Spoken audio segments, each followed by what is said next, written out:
Alors, on va parler aujourd'hui tous ensemble de podcasts et on a la chance d'avoir avec nous trois personnes qui se sont frottées à l'exercice. Euh, Trois personnes qui travaillent dans des lieux différents et donc qui ont des expériences différentes et qui vont pouvoir vous partager leurs trucs et astuces, leurs points de vigilance et tout simplement leur expérience.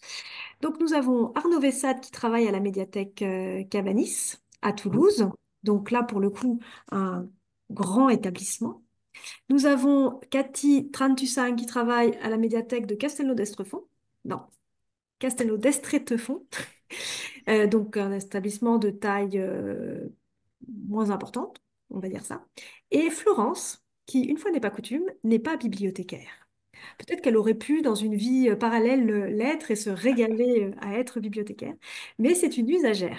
Donc c'est aussi en termes de participation des publics, on trouvait que c'était très intéressant d'avoir la parole d'un usager qui souhaite participer à la vie de sa médiathèque, sa bibliothèque. Et c'était avec un podcast que ça a eu lieu. Donc, je vais poser des questions et on va présenter chacune des expériences les unes après les autres.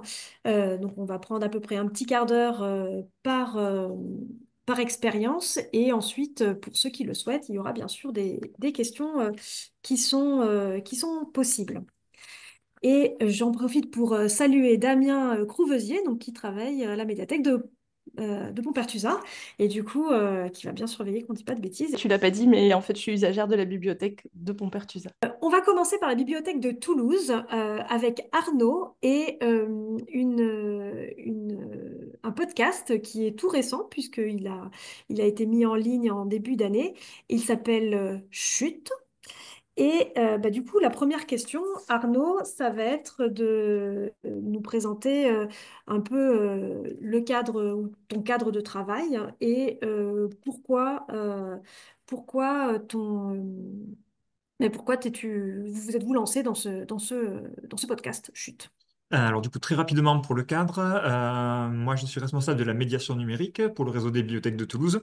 Et en 2023, on a voulu inscrire la bibliothèque dans le projet BNR, donc Bibliothèque numérique de référence, qui est un projet du ministère et qui permet aux bibliothèques de s'équiper, de monter en compétences sur le volet numérique, tant en termes de formation que de matériel, etc. Notre dossier a été accepté et dans ce projet BNR, on s'est engagé à faire 4 projets, dont un projet de podcast. Et on a acquis le matériel pour faire ce projet-là. Et on a lancé le projet, comme l'a dit Mélanie, fin 2023, début 2024. Voilà. Nous, on s'est lancé dans le podcast parce qu'on a vu, comme tout le monde, que c'était quand même un format qui était à la mode et qui marchait plutôt pas mal auprès des usagers. On avait pas mal de retours d'usagers qui auraient aimé faire du podcast ou qui auraient aimé se former là-dessus. Et on a d'autres établissements de Toulouse, notamment le Quai des Savoirs, qui s'étaient lancés déjà dans ce type de projet. Donc, on avait quelques retours d'autres collègues. Voilà un peu pour le contexte général. Du coup, vous n'avez pas vraiment rencontré de réticence, si je comprends bien. C'était plutôt un Non, nous, engouement c'était vraiment général. institutionnalisé, donc c'était inscrit dès le départ dans ce projet-là, donc il n'y a pas eu de réticence. La seule question qu'on aurait pu se poser, c'est l'adhésion des collègues, mais le format plaît finalement autant aux usagers qu'aux collègues, donc on n'a pas eu de problème de ce côté-là non plus. Ok. Et du coup, quels étaient vos objectifs? Avec qui vous vouliez le travailler? Comment vous vouliez impliquer les uns les autres? Comment vous avez pensé le projet en termes d'impact et d'objectifs? Alors nous déjà on avait un accompagnement technique avec l'association Média Commun. Donc on a une réalisatrice audio qui nous accompagne pour le projet, qui est là pour les ateliers, pour la partie technique, formation au matériel et pour tout ce qui se passe après les ateliers, donc tout ce qui est dérochage, montage, etc. Et pour la première saison, on a eu l'accompagnement d'une journaliste de l'association La Chance pour la diversité dans les médias, qui elle était plutôt là pour animer des ateliers pour la partie EMI, éducation aux médias et à l'information. Donc, on a déjà bénéficié de ces 2 accompagnements-là. Et nous, on s'était mis 2 grosses contraintes pour ce projet-là. La première, c'était que chaque épisode doit être enregistré dans une bibliothèque différente. Donc, ça s'inscrit dans le projet BNR. C'est un projet qui est porté au niveau de la métropole. Donc, participe des bibliothèques du réseau toulousain, mais également de toute la métropole. Et chaque épisode est enregistré dans une bibliothèque différente. Et Mais la alors, deuxième peut-être, si tu reviens sur le contenu de qu'est-ce que vous mettez exactement dans vos podcasts. Et oui, il y a une question. BNR, peut-être que tu peux préciser l'acronyme. ouais, bibliothèque numérique de référence. Mm. Voilà. Donc voilà, du coup, juste pour finir, la deuxième contrainte, c'était qu'on voulait que ce soit des épisodes qui soient co-construits avec les usagers. Donc à chaque fois, dans une bibliothèque particulière, c'est l'équipe de la bibliothèque plus les usagers de cette bibliothèque-là qui construisent le podcast. Et ce qu'on y met dedans, nous, ce qu'on voulait pour le podcast, c'était vraiment montrer la vie des bibliothèques. Donc tout ce qui se passe dans les bibliothèques, mais un peu en dehors des documents, en fait. Tous les liens qui s'y tissent, les rencontres qui s'y font, les échanges entre professionnels, usagers, entre usagers eux-mêmes, etc. Donc c'était vraiment quelque chose de plus sociétal que vraiment axé sur le volet pro bibliothèque. Il y a une question dans le chat où c'est est-ce que quand tu as travaillé, tu dis que tu as travaillé avec des associations et que vous êtes fait accompagner, c'est parce que tu sentais que vous aviez besoin d'accompagnement ou c'était plutôt parce que vous souhaitiez participer, travailler avec des associations? Alors sur le volet technique, très clairement, parce que nous on partait de rien en fait, on n'était pas formé au podcast. Alors quelques collègues parmi nous avaient fait un peu de radio ou d'expérience radio, donc avec déjà quelques billes, mais sinon on partait vraiment de zéro, donc il nous fallait vraiment au moins un accompagnement technique, ne serait-ce que pour la prise en main du matériel, le montage, etc. L'accompagnement journalistique, c'est plus une volonté de notre part. De mettre en avant ce côté émis parce qu'on voulait aussi toucher le jeune public et ça nous paraissait important d'avoir ce côté-là. Et du coup, combien d'épisodes au final? Combien de temps durent les épisodes? Alors nous, on est parti pour 3 saisons, puisque les projets BNR, c'est pour 3 ans. Donc là, c'est 2024-2026. Et nous, notre objectif, c'est 4 épisodes par saison, donc enregistrés à chaque fois dans une bibliothèque différente, qui sont tous enregistrés de janvier à juin, donc sur le premier semestre, pour une diffusion de septembre à décembre, au deuxième semestre de l'année en cours. D'accord. Et du coup, au niveau du travail, est-ce que comment tu définirais si voilà non, j'ai envoyé les liens à tout le monde. Donc normalement, tout le monde a écouté au moins le premier épisode. Mais si certains ne l'ont pas fait, si tu devais décrire un peu le contenu ou donner une anecdote peut-être qui t'a marqué sur le résultat Alors obtenu. nous, on est parti sur un format d'à peu près 20 minutes, 22 minutes, avec un gros bloc reportage central encadré de petites pastilles sonores. Et à chaque fois, à chaque saison, on voudrait lui donner une thématique. Donc la première saison, c'était sur la rencontre, qui était une thématique assez générale, mais qui permettait à chaque bibliothèque d'y mettre un peu ce qu'elle voulait, donc d'impliquer tous les partenaires. Et en fait, ce dont on s'est rendu compte, donc comme je te l'ai dit, nous, on voulait un podcast qui était plus sur la vie vraiment de la bibliothèque et pas tellement sur l'aspect professionnel. Et on s'est rendu compte en donnant la parole aux usagers, puisque les épisodes sont construits avec les usagers, que les usagers avaient quand même une vision très classique finalement de la bibliothèque, alors que nous, qu'on pensait justement que cette co-construction permettrait d'ouvrir à d'autres choses. En fait, les usagers restent quand même sur une vision assez classique des bibliothèques. Et par exemple, le premier épisode qui a été enregistré à la bibliothèque José Cabanis, c'est un parcours dans les différents étages et une présentation étage par étage de la bibliothèque. Alors, nous, c'est pas D'accord, et là, c'est les usagers qui ont c'est souhaité ça, c'est les avoir usagers cette qui ont présentation-là. écrit l'épisode de cette façon-là. Nous, c'est pas trop ce qu'on souhaitait, mais du coup, c'est assez rigolo de voir un peu la vision qu'ont les usagers finalement de la bibliothèque et de voir ce qu'ils ont fait de ce projet-là. Et du coup, pour les faire participer, vous avez fait un appel à participation affiché dans Oui, la alors. bibliothèque. À chaque fois, les ateliers font l'objet d'un. Alors, à chaque fois, les épisodes font l'objet d'un atelier. Donc, c'est comme une animation, en fait. On inscrit dans notre programme d'action culturelle l'atelier podcast qui se déroule dans telle ou telle bibliothèque et les usagers intéressés peuvent s'inscrire. C'est limité à 12 participants parce qu'en termes techniques et de prise de son, c'est compliqué d'aller au-delà. Et en termes d'animation de l'atelier, donc il y a environ 12 participants à chaque usager à chaque épisode et à peu près 3 ou 4 collègues bibliothécaires qui sont là pour animer l'atelier. Et du coup, tout se fait en une seule fois ou il y a d'abord un atelier d'écriture, Alors, puis ensuite des ateliers de alors, prise de ça se son. fait sur un jour et demi en fait. Nous, on essaie de le mettre en général le week-end puisqu'on est ouvert le samedi et le dimanche dans certaines bibliothèques. Donc, c'était nous, par exemple, la Cabani, c'était le samedi toute la journée plus le dimanche après-midi. Et une de nos questions au départ, c'était est-ce que les usagers vont revenir en fait pour le deuxième jour parce que c'est quand même assez engageant pour un usager d'être là sur une journée et demie. Et en fait, il n'y a eu aucun problème de ce côté-là. Les usagers, vraiment, quand ils s'inscrivent, ils sont très, très motivés par le format podcast et ils restent vraiment sur les 3 demi-journées. On a eu Et notamment le cas alors, pour un deuxième épisode, c'était un groupe de jeunes qui est venu faire l'atelier et c'était pendant les vacances scolaires. Donc on s'est dit, mince, des adolescents pendant les vacances scolaires, on risque de les perdre au fur et à mesure. Et en fait, ils étaient présents sur les 3 demi-journées sans aucun problème. voilà, et c'est plutôt quelle tranche d'âge? C'est plutôt des jeunes, des moins jeunes, des filles, des garçons? Alors, ça dépend vraiment de l'orientation que veut donner la bibliothèque. Nous, à Cabanis, c'était vraiment multigénérationnel. On a eu vraiment des très jeunes, comme des gens qui étaient déjà un peu formés à la radio et qui voulaient aller un peu plus loin dans cette formation-là. Le deuxième épisode qui a été enregistré à la bibliothèque du Grand Thème, dans le quartier du Mirail. Eux, ils ont pris plutôt le volet EMI, donc ils se sont tournés vers des jeunes des associations du quartier. Donc là, on était vraiment sur un public ado. La troisième épisode, c'était à Bonnefoy, qui est une bibliothèque orientée jeunesse. Donc là, vraiment, c'était un tout jeune public et c'était parents-enfants, ce qui était assez drôle. C'était un autre format du coup. Et le dernier, c'était à la médiathèque de Blagnac. Donc là, pareil, c'est un public très familial et très mélangé. Donc ça dépend vraiment de l'orientation que veut donner chaque bibliothèque. Il y a une question sur le matériel nécessaire. Donc, c'est vrai que comme vous êtes passé par l'appel à projet BNR, vous avez pu acheter du matériel. Donc, quel serait le matériel nécessaire à minima pour se lancer dans un podcast de cette manière? Alors nous, au tout début, on est parti avec 5 enregistreurs du type Zoom. Alors je ne sais pas si vous voyez ce que c'est. C'est des tout petits enregistreurs qui sont très mobiles, qui permettent d'aller faire du micro-trottoir auprès des usagers ou dans la rue. Et on a acheté de quoi faire 2 studios mobiles, donc une table de mixage, des micros, des pieds de micro, etc., pour pouvoir installer un studio si jamais on veut passer sur le format studio. Ok. Et du coup, bilan de l'opération, que penses-tu du résultat? Content, pas Euh, content?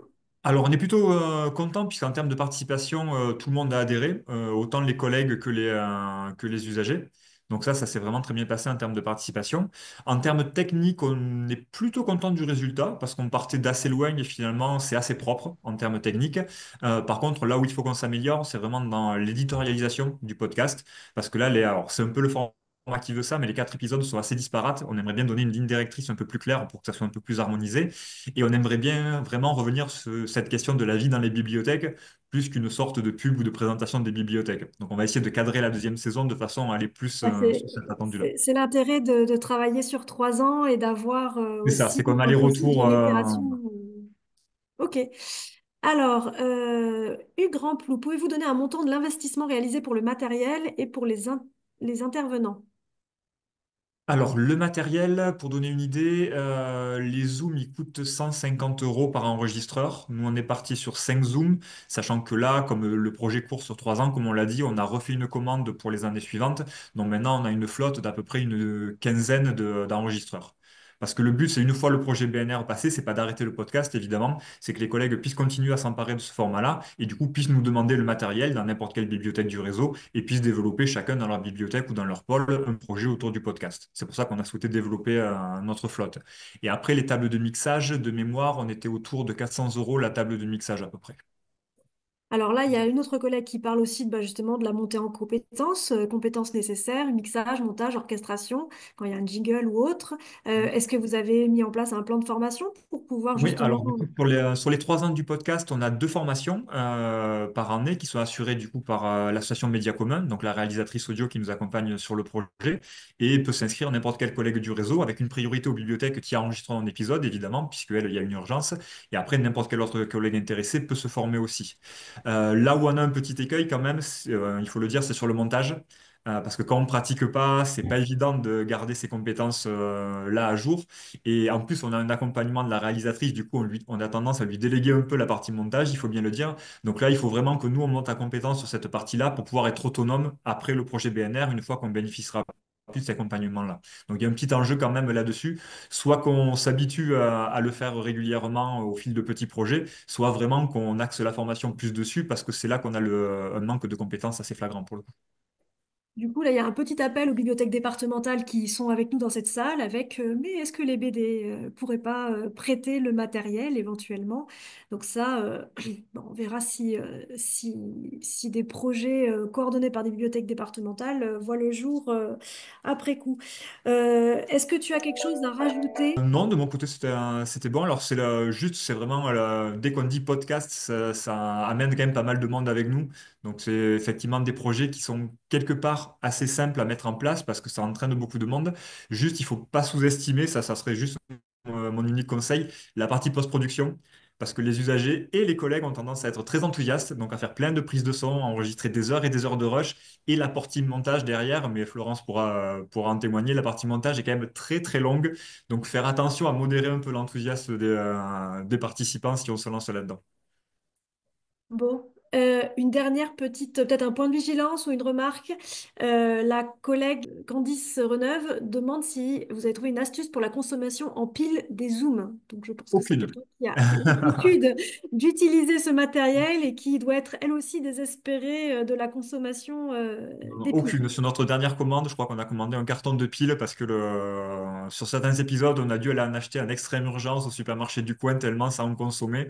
Donc là, non, malheureusement, j'ai pas de, j'ai Oui, pas donc d'astuce pour c'est réduire un cette point de consommation-là. vigilance à C'est un avoir. deuxième point de vigilance à voir très clairement, oui, oui, effectivement. Voilà. Du coup, il y a la question de Claire Bullet sur quel matériel à minima faut-il disposer pour réaliser un podcast. Bah, je pense que tu y as répondu avec ces enregistreurs, cette table Alors, de on peut même partir sans la table de mixage et le studio. Nous, c'était vraiment pour pouvoir s'opposer en format studio si jamais certains collègues voulaient le faire, mais juste un enregistreur, le micro, ça peut permettre déjà de débuter dans l'enregistrement d'un podcast. Voilà. Du coup, il y a des trucs et astuces qui sont dans le chat. Il y a la collègue qui essaye les piles rechargeables. Et à la BM de Dijon, on a une caméra enregistreur Zoom rechargeable avec un câble USB. Merci beaucoup Arnaud. On va passer à l'expérience de la médiathèque de Castelnau d'Estrétefond avec Cathy. Là, c'est aussi un projet totalement différent parce que pendant la préparation, tu nous as bien précisé que toi, la partie technique, ce n'était pas la partie sur laquelle tu pourrais témoigner. Donc, toutes les personnes Effectivement. qui ont posé des questions Mm. à Arnaud, c'était le bon moment de poser les questions. Oui, oui, Ne oui, oui. posez pas de questions de ce type à Cathy. Cathy, alors ce projet, ta bibliothèque, est-ce que tu peux nous en dire deux mots et nous dire d'où est venu ce projet de podcast, les podcasts d'Adria? Oui, bonjour à tous. Alors, je travaille dans une médiathèque, la médiathèque Rémi Perrane à Castelnau-d'Estrétefond. C'est une médiathèque qui est toute neuve, qui a 4 ans, donc nous l'avons lancée. Et dans une commune qui est à peu près 6 500 habitants. Il y avait une grosse attente de la commune pour cette ouverture. Nous avons eu vraiment un succès de fréquentation, nous avons un public familial, nous avons des ados, nous avons toutes sortes de publics. Et donc, on s'est essayé pendant ces 4 ans, différentes formes de liens, d'animation, de programmes. Et à un moment donné, on a senti le besoin d'avoir un retour un peu plus formel que ben, des impressions des usagers. Donc, on a voulu en même temps avoir ce retour et impliquer notre public ado. Alors, c'est pour ça que nous est venue l'idée d'abord de faire un micro-trottoir auprès de nos usagers. Et donc là, c'est Adria et ses copains qui s'y sont collés. Et ben, ils se sont pris au jeu. On a fait ce micro-trottoir. Et ensuite, ben, on a essayé de faire quelque chose d'un peu plus formel, d'un peu plus pertinent. Il y a eu un concert. C'était le concert de X-Fer. C'est un groupe de rap. Et là, donc, Adria a voulu faire une sorte de reportage sur le groupe, sur leur façon de travailler, sur le concert qui s'est passé à Castelnau. Et voilà, ça a été le premier podcast. Donc, du coup, c'était en fait une initiative partagée, c'est-à-dire que vous n'aviez pas forcément imaginé qu'une jeune fille s'emparerait et aurait ce projet de faire ce petit reportage à la médiathèque. Eh bien, ben, tout de suite, Adria a fait preuve d'une implication, d'une maturité qui nous a surpris. Et donc, vraiment, on a été séduit par sa façon d'être, de sa façon de travailler sur le projet, de construire ses questions. Vraiment, ça a été une bonne expérience dès le départ. Et bon, après, elle était accompagnée d'Émilie et Sandro. Voilà, tout le monde ne réagit pas de la même façon à une expérience. Émilie et Sandro, on peut lâcher l'affaire. Et puis, vraiment, c'est Adria qui a repris les choses en main. Alors, si on parle un peu plus du contenu, combien d'épisodes en tout ont été faits? Combien de temps durent-ils? Euh, Alors, il y a eu 4 podcasts. Il y en a eu un premier donc sur Xfer, c'est un groupe musical. Ensuite, il y a eu un podcast sur Kotimi. C'est une auteure japonaise qui est venue en résidence chez nous. Il y a eu un podcast sur le centre de loisirs qui est parti à la Cité de l'Espace. Et le quatrième, c'est sur un spectacle d'humoriste durant le Printemps du Rire qui a lieu à Toulouse, enfin sur la région, quoi. Et Voilà, du coup, 4 podcasts. combien de temps chaque podcast? Alors, le premier a duré 10 minutes, les autres étaient un peu plus courts. Et la moyenne de temps, c'est 5 minutes, je pense. 5 minutes. D'accord. Et alors pour la réalisation technique, comment est-ce qu'elle s'y est prise? Donc, elle travaillait son sujet, bien sûr. Elle préparait ses questions. Ensuite, elle était aidée par sa maman. Elle faisait bon, ben, un pré-montage sur Audacity. Et ensuite, bon, mais bien sûr, nous, on a eu beaucoup de chance, puisque l'idée au départ était de notre responsable Derek Meunier, qui a un ami qui s'appelle Guillaume, qui est professionnel, qui est donc qui est journaliste radio et qui a finalisé le montage, l'habillage et qui a rendu le tout dynamique et plaisant. Oui, donc ce que vous êtes en train de dire, c'est que quand on a un on peut avoir un projet de podcast dans une bibliothèque sans forcément avoir les compétences techniques, mais en faisant appel aux usagers de la bibliothèque qui auraient Oui, envie de s'investir oui, en tout pour cas, faire vivre la bibliothèque. c'est ce qu'on a fait, nous, oui. Voilà. On a confié le bébé à un professionnel et puis on a eu un beau résultat. Et du coup, est-ce que vous avez est-ce que vous avez perçu un certain impact vis-à-vis d'autres usagers, vis-à-vis d'autres jeunes? Est-ce Alors, la que... diffusion, ça a été diffusé sur Spotify, sur le site de la médiathèque, et on a eu une rubrique sur le journal de la commune. Mais il y a eu un bon retour, oui. Et puis, vous en avez entendu parler, donc voilà, ça portait ses fruits. Oui, on vous a repéré, c'est vrai. Qu'est-ce que vous donneriez comme conseil si quelqu'un voulait mettre en place ce même type d'opération dans sa bibliothèque, comme point de vigilance ou comme truc et astuce? Eh bien, moi, je trouve que c'est un bon moyen d'impliquer les usagers dans la vie de la médiathèque. Et puis, un usager peut toujours nous proposer un angle nouveau d'approche d'un sujet, et je trouve ça très intéressant. Voilà. Alors, pour finir, Adria s'est sentie une petite vocation de journaliste. Donc, elle m'a annoncé récemment qu'elle ferait un stage à France Bleu. Donc, voilà, elle se destine peut-être au métier de journaliste. Magnifique, Mm, mm. magnifique. Est-ce que vous voyez une suite à ce projet, un avenir avec Adria ou avec d'autres jeunes?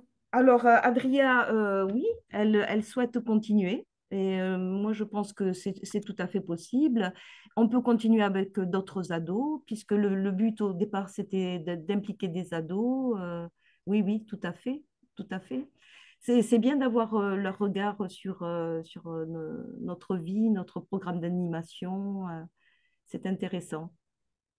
Et c'est vrai que peut-être des points aussi qu'il peut y avoir commun, en tout cas avec ces trois expériences de podcast, c'est vraiment l'implication des usagers de la bibliothèque. Est-ce que le fait que le micro soit tenu par une jeune fille ou pas un bibliothécaire, voilà, est-ce que ça change quelque chose dans l'approche, dans les personnes qui vont... et Arnaud, tu peux aussi rebondir hein, si tu veux. Qu'est-ce que ça change que ce soit un usager qui tienne le micro?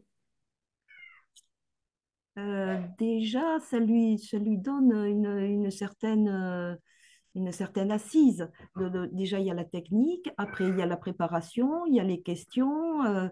Euh, c'est, je pense, une posture un petit peu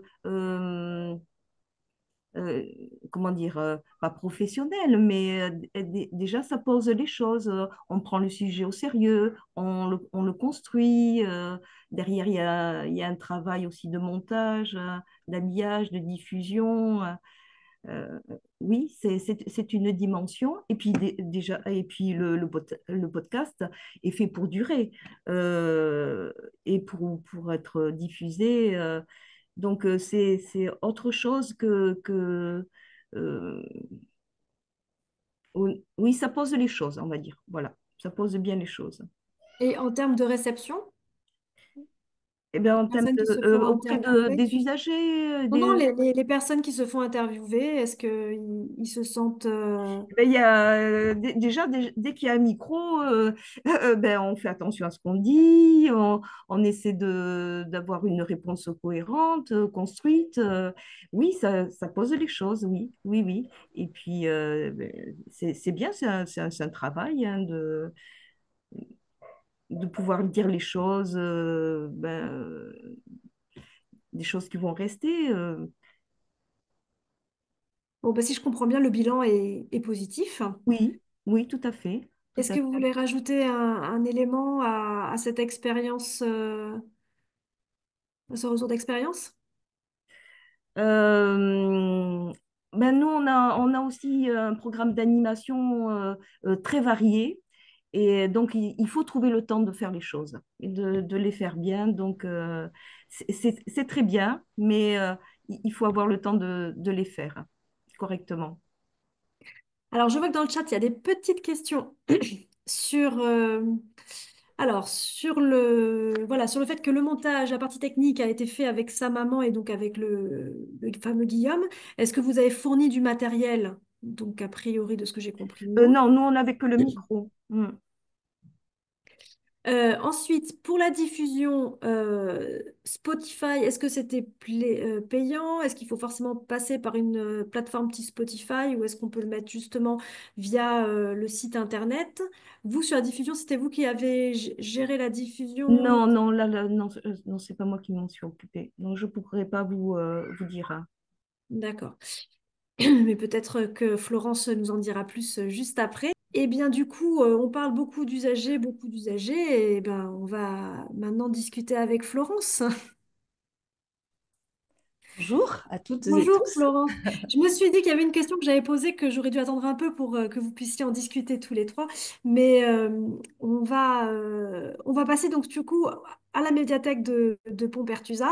Le projet, voilà. Si tu peux nous dire deux mots de la médiathèque de Pompertusa, donc que tu Alors, connais bien. c'est une bibliothèque et pas une médiathèque, pas encore en tout cas, à ma connaissance. Pompertusa, c'est un petit village. Je ne sais pas le nombre d'habitants, mais je pense que ça doit être entre 2005 et 3000. Damien, je compte sur toi pour mettre dans le chat les infos que je donne mal. La bibliothèque de Pompertusa, c'est un tout petit espace. C'est une pièce seulement et avec un WC et entre la pièce bibliothèque et le WC, il y a un lavabo et c'est là qu'on fait l'enregistrement des podcasts. Voilà, tout petit espace, mais on arrive quand même à trouver une place silencieuse pour pouvoir enregistrer. Voilà, donc je ne sais pas Alors, si... d'où est venu... Alors, Damien précise qu'il y a 2100 habitants à Oui, Pompertusa. voilà, moins que ce que je pensais encore. Et du coup, d'où vous est venue cette idée? D'où est venue cette idée Alors, l'idée est venue, enfin, c'était une idée personnelle. En fait, moi, le podcast, c'est quelque chose qui m'a toujours intéressée. J'ai investi dans un micro et j'ai réfléchi à un terrain où je pourrais commencer à expérimenter cette pratique. Comme je suis voisine de la bibliothèque et que bah, j'ai de bonnes relations avec les bénévoles et les bibliothécaires, j'ai imaginé ce concept qui consiste à demander aux personnes qui rendent leurs livres au moment où ils les posent dans le bac du retour, ils font un retour sur le livre qu'ils posent, ou en tout cas sur le livre dont ils ont envie de parler, et moi je l'enregistre. L'idée, c'était de proposer une alternative à la fiche de la bibliothèque, une alternative sonore, et que les usagers et les usagères cherchant sur le site internet des idées de lecture puissent avoir non seulement une fiche écrite, mais aussi un avis de quelqu'un du village sur le livre qui existe à la bibliothèque. Voilà, ça c'était l'ambition de départ. J'ai eu aucun problème pour le mettre en place parce que l'accueil à la bibliothèque de Pompertusa est excellentissime. Donc Damien m'a ouvert les bras grands et il m'a aidé. On a diffusé une information auprès de tous les usagers et usagères de la mise en place du projet. On a fait une petite affiche, ma fille a fait le dessin. Voilà. Et après cette première information, Damien a aussi fait une information orale auprès des usagers et usagères au fur et à mesure qui se présentaient. Et puis, je suis venue une première fois et là, il a vraiment agi en intermédiaire. Il connaissait un peu, évidemment, les personnes qui étaient présentes à la bibliothèque, celles qui étaient susceptibles de dire oui assez rapidement. Voilà, moi, les premières fois, j'étais un peu intimidée. C'était pas très facile pour moi d'aborder les gens. Donc, il m'a vraiment beaucoup aidée de ce point de vue-là. Et aussi, les bénévoles qui se sont prêtés au jeu, elles ont un peu essuyé les plâtres. Certaines ont accepté rapidement de se livrer en fait au jeu, à la proposition. Voilà, et donc moi, ça m'a permis de m'aguerrir un petit peu, de faire mes bêtises de débutante en oubliant d'appuyer sur le bouton ou en oubliant de dire à la personne de s'enlever son manteau qui fait du bruit, ce genre de choses. Et puis, petit à petit, j'ai davantage pu prendre mon espace dans la bibliothèque. Enfin, mais toujours petit, hein, l'espace toujours réduit. Du coup, combien as-tu fait d'épisodes? Quelle durée? Comment se passait le travail de réalisation, le montage? Ouais, alors j'ai réalisé 17 épisodes.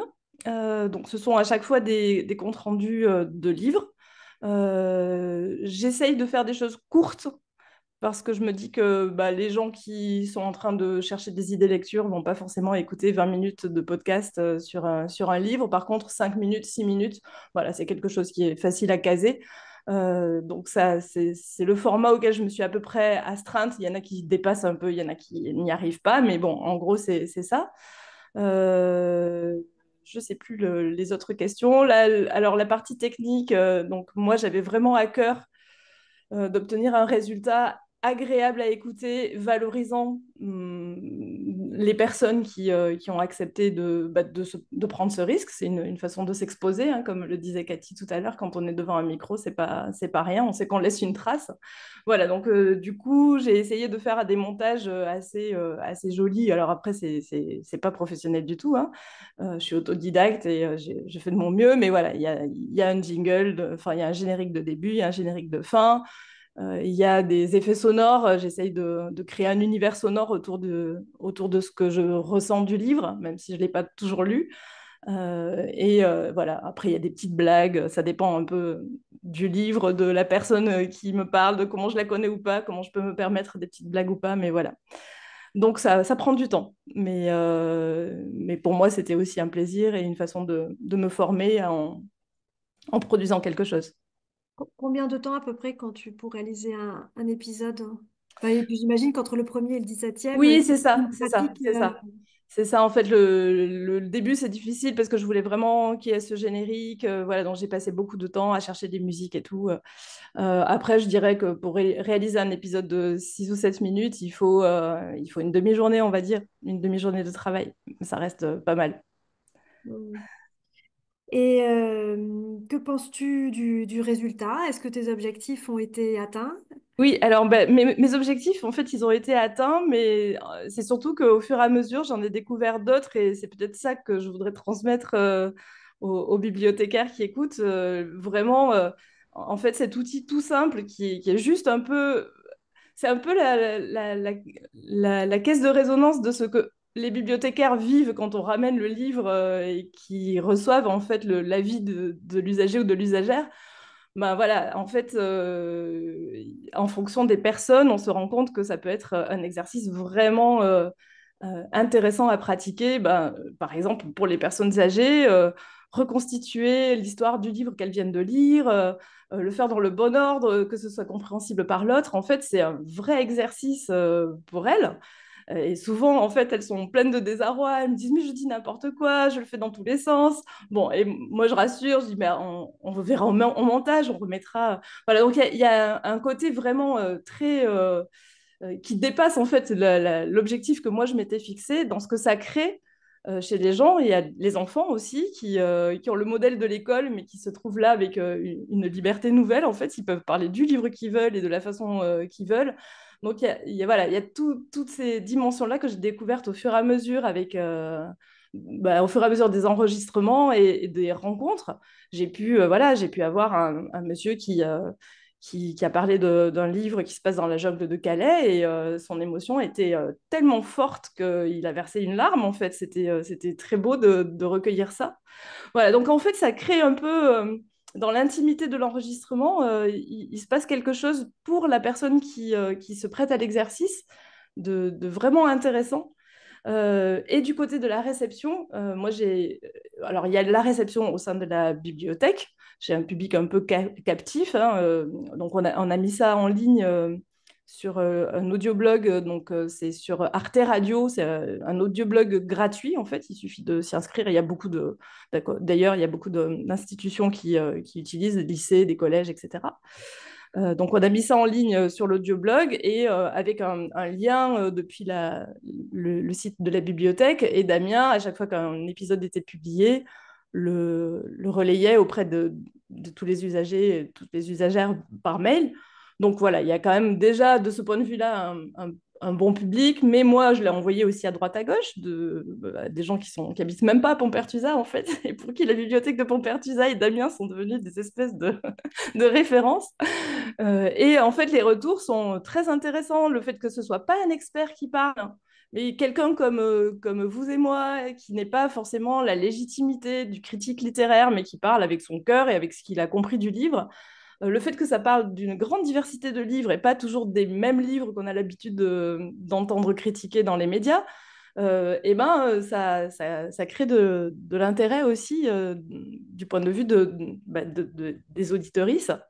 Moi, j'ai une sœur qui est représentante auprès de libraires, représentante d'éditeurs auprès de libraires, et elle me dit, en fait, pour moi, c'est précieux parce que ces retours-là, moi, je les ai jamais, en fait. Donc, il y a cet aspect-là.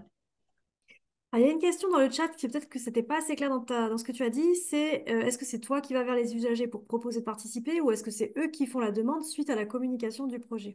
Non, c'est moi. Alors, il y a des gens qui disent oui tout de suite et on sent qu'ils ou elles ont réfléchi et ils s'attendaient à me trouver là parce qu'on annonce le jour où je vais venir. Donc voilà, il y en a qui préparent un petit peu en amont, mais la plupart du temps, c'est moi qui vais vers les gens et qui leur explique s'ils n'ont pas eu connaissance encore du projet. Mais ça se fait sur le moment, ouais. Mm. Oui, donc c'est vraiment spontané, c'est sur le cœur, ils n'ont pas eu le temps de préparer. Non, non, non, non, non, non, non, non, non, non, non, non, non. Non, non, ils peuvent s'être préparés au fait que, mais personne n'avait préparé ce qu'elle allait dire à ce moment-là, non. Est-ce que tu as des trucs, astuces, des points de vigilance, des choses que tu referais pas exactement de la même manière? Alors, il faut faire attention au rythme de publication. Là, sur ça, moi, au début, j'étais hyper enthousiaste, donc j'ai voulu en faire beaucoup rapidement, à une grande fréquence, et c'était difficile à tenir. Du coup, ça a peut-être un impact sur la réception par rapport à quelque chose qui serait régulier. Ça, peut-être que ça serait à réfléchir, quelque chose de régulier. Après, il y a un gros décalage aussi entre la prise de son, où je vais passer un après-midi à la bibliothèque et je vais enregistrer 5 ou 6 personnes. Et puis, si je fais un podcast par mois, ça veut dire qu'il y en a un qui passe 6 mois après. Bon, voilà, ça c'est. Mais après, comment faire autrement, c'est difficile. Après, point de vigilance, là, c'est plutôt le côté bénévole qui parle, hein, c'est-à-dire que ça a créé beaucoup de désirs, en fait, ce podcast. Donc, j'ai été assez sollicitée et c'était génial. Enfin, moi, j'étais vraiment ravie. En particulier, une bénévole a voulu qu'on présente les livres empruntés à la médiathèque départementale pour que les usagers et usagères puissent savoir que ces livres étaient là pendant un laps de temps. Bon, voilà. Alors, c'est vrai que du coup, ça m'a un peu sorti de mon projet initial. Et à un moment donné, je me suis dit, mais attention, en fait, je suis pas la personne chargée de la communication de la bibliothèque de Pompertusa. Donc, moi, je suis venue avec un projet qui est celui de recueillir le retour des personnes et je peux pas voilà, me prêter ou prêter mon micro à trop de choses qui dépassent ce projet parce que voilà, le bénévolat a ses limites malheureusement. Par contre, il y a eu des choses positives. Par exemple, il y a des personnes qui m'ont demandé à être formées au logiciel de montage. Moi, j'utilise Audacity. Donc ça a été un échange sympa qui n'a pas donné lieu au fait que je puisse, par exemple, être relayée ou voilà, ça aurait pu, mais ça n'a pas été le cas. Mais ça serait à creuser, je pense aussi, voir comment entre usagers et usagères, on peut créer un groupe en fait. Oui, enfin, mais il y a un club de montage ou un club de Voilà, podcast, c'est ça. ou que ce soit les usagers aussi qui se forment au mixage, au montage sur des logiciels de ce type et qui puissent prendre en main le montage. Ça plaît à tous les bibliothécaires qui sont frileux face à la technique, je pense. Oui, après, il faudrait voir peut-être aussi comment la bibliothèque peut proposer des formations. Et pour les bénévoles aussi, enfin voilà, ça Oui, serait puisqu'il y a des intéressant. formations numériques qui sont proposées. Alors, je vais dans le chat parce qu'il y a Damien qui a écrit un long paragraphe et donc je Oh, vais le lire. Donc, comment dire non quand Florence a présenté son projet? Nous avons une petite structure qui se veut dynamique et immédiatement, le projet de recueillir les avis des lecteurs m'a enthousiasmé. Convaincre Madame le maire a été relativement simple alors que c'était ma plus grande crainte. Tout ce qui touche à la communication peut être délicat vis-à-vis des élus. Flore est connue sur la commune et outre le fait qu'elle est venue nous aider en tant que bénévole à la création de la bibliothèque il y a 12 ans et que sa famille a toujours été présente chez nous, sa fille, maintenant autrice, a fait partie de nos ateliers d'écriture, est venue présenter son dernier roman. Elle a le contact facile et les autres usagers se sont laissés convaincre facilement. Ces valeurs correspondent aux valeurs de notre bibliothèque dans tout ce qui est en lutte contre les discriminations, curiosité, ouverture sur le monde. Il y a vraiment une relation de confiance entre nous et c'est important pour le contenu et cela se ressent au niveau de la tenue des interviews des lecteurs. Très vite, les retours des usagers à l'écoute du podcast ont été positifs et récompensent les longues heures de montage. merci Damien.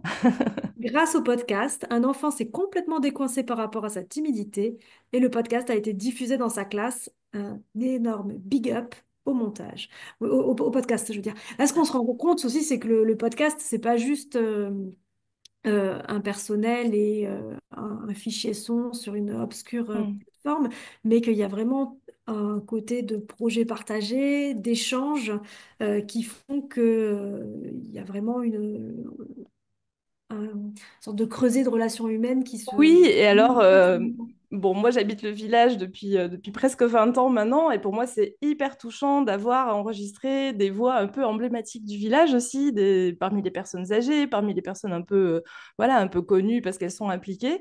Bah, il y a aussi cette mémoire sonore des personnalités, et je suis fière de ça. Enfin, en tout cas, moi, pour quand je fais les montages de ces épisodes, je me dis, mais c'est génial. Enfin, vraiment, on a la voix de cette personne maintenant, voilà, pour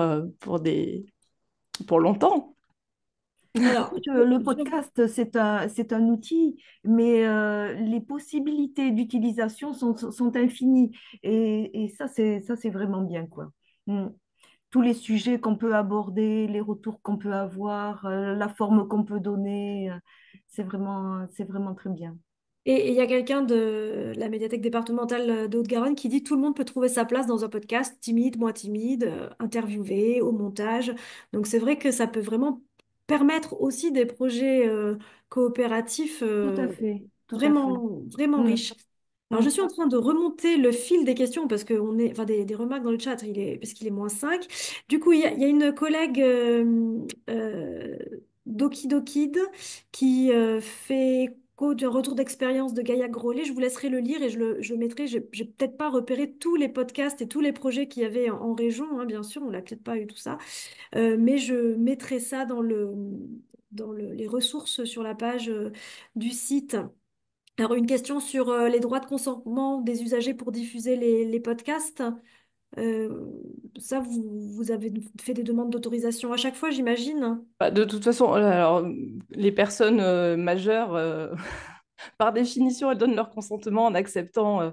Bon, moi, je fais réécouter le podcast avant de le publier, en général, quand tout se passe bien. Après, pour les enfants, à chaque fois, les parents étaient présents. Donc, c'était avec l'assentiment des parents.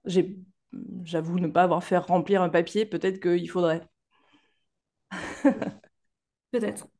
En tout cas, s'il y a dans la salle et dans les personnes qui sont avec nous des bibliothèques ou des bibliothécaires qui ont eu une expérience de podcast et qui ont mis des podcasts en ligne et qu'on n'aurait pas repéré au moment de monter ce webinaire, n'hésitez pas à le mettre soit dans le chat, soit de m'écrire un mail après coup, comme ça moi je pourrais renvoyer vers eux. Alors, c'est vrai que ça, il y a une longue pause là, parce qu'entre-temps, j'ai eu l'opportunité aussi de faire un peu de radio, donc je me suis concentrée à des montages plus radiophoniques. Mais je suis toujours de cœur avec la bibliothèque et oui, j'aimerais bien continuer, j'aimerais bien reprendre là, surtout. Mais on comprend que ça demande beaucoup de temps. Oui, mais c'est aussi beaucoup de plaisir et susciter la parole autour du livre, c'est voilà, c'est quelque chose de très riche et très beau. Cathy, Arnaud, est-ce que vous voulez rajouter quelque chose? Oui, moi je pourrais juste rajouter que ce soit sous la forme de podcast ou autre, ce qui est important, c'est le partage, c'est l'échange et c'est ça qui est enrichissant. Mm. Mhm. Je voulais juste rebondir sur ce que disait un peu Florence. C'est vrai que le format usagé en collaboration avec des professionnels, ça induit une nouvelle relation entre le public et les professionnels du lieu qui n'est pas forcément celle qu'on a tous les jours. Et c'est vraiment un outil intéressant pour ça, le format podcast pour le coup. Oui. Du coup, pour finir sur les 3 minutes, déjà, je remercie vraiment Arnaud, Cathy et Florence de ce retour d'expérience qui est, je trouve, très enthousiasmant et qui donne envie de faire du podcast. Et j'avais envie juste de revenir aussi sur un peu ce que tu disais en termes de mémoire, de pouvoir interroger aussi des usagers qui sont plus anciens et de faire ce travail de mémoire.